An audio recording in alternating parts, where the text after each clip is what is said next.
บรรยากาศยามเช้าๆเด้อท่านผู้ชมเด้ออยู่ที่บ้านกระดอเป็นเขตที่มีความสูงบ้านกระดอนี่ยังหนาวอยู่ได้ท่านผู้ชมเลยมื้อนี้วันที่8 เดือน 3เป็นวันเป็นยิงสากลแต่ว่าอยู่ที่บ้านกระดอนี่อากาศหนาวท่านผู้ชมเอ้ยอุณหภูมิ18 องศาเซมื้อนี้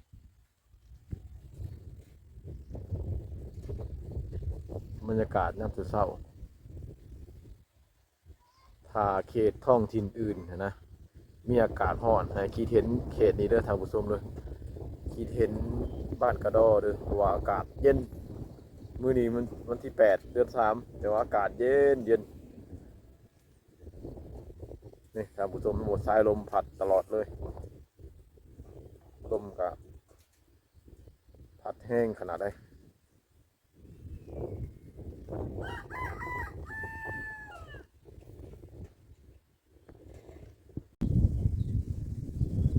บ้านกระดอนี่แม่น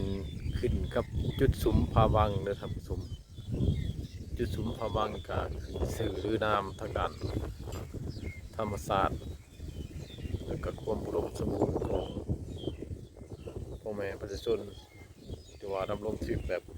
เรียบง่ายๆนะ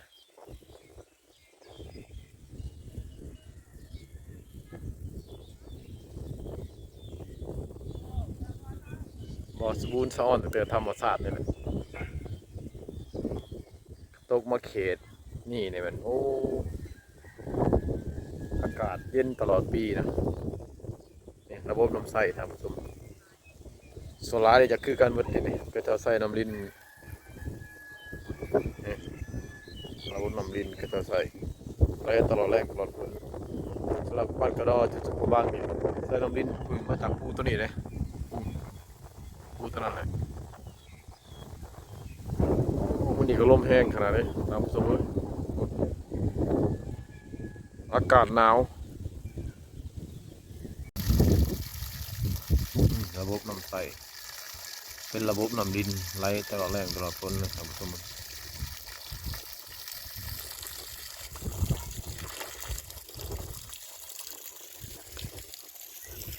ดูแต่แรกเนี่ยโมผู้สาวกำลังมาแต่อาบน้ำยามเช้า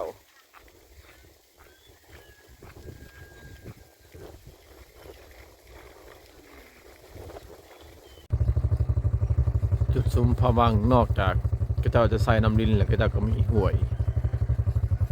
อันหนึ่งอีกเลยที่ว่าอยู่กลางบ้านนี่ห่วยน้ำตัวนี้เนี่ยไหลตลอดแรงตลอดฝนคือกันบ่มีบกน้ำเลยเป็นน้ำสีใสเย็นดีเลยห่วยตัวนี้ก็ดีนอกจากส่วนบ้านบางนั้นใส่น้ำดินแต่ว่าผู้ที่อยู่กลางบ้านก็ใส่น้ำห่วยตัวนี้แหละน้ำห่วยเนี่ยก็ไหลเย็นดีมันเป็นห่วยที่อยู่กลางบ้านเลยท่านผู้ชมเลย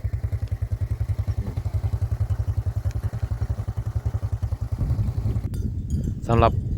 บ้านกระดอหรือว่าจุดซุ้มผาบังนี่นะก็มีระยะห่างออกจากจุดซุ้มเชียงตูบประมาณอยู่15 กิโลเมตรท่านผู้ชมเลยจากจุดซุ้มผาบังไปหาจุดซุ้มเชียงตูบห่างกัน15 กิโลเมตรและห่างออกจากจุดซุ้มเชียงตูบไปหาดินเวียดนามนะก็ตกอยู่อีก10 กิโลเมตรนะท่านผู้ชมถือว่าเป็นบ้านเชียงตูบเป็นบ้านสุดท้ายเลยแปะกับเวียดนามเลยนะสำหรับขอบเขตบ้านกระดอนี้ประเภทสัตว์เลี้ยงก็เจ้าก็นิยมส่วนใหญ่นะมันเป็นแบบ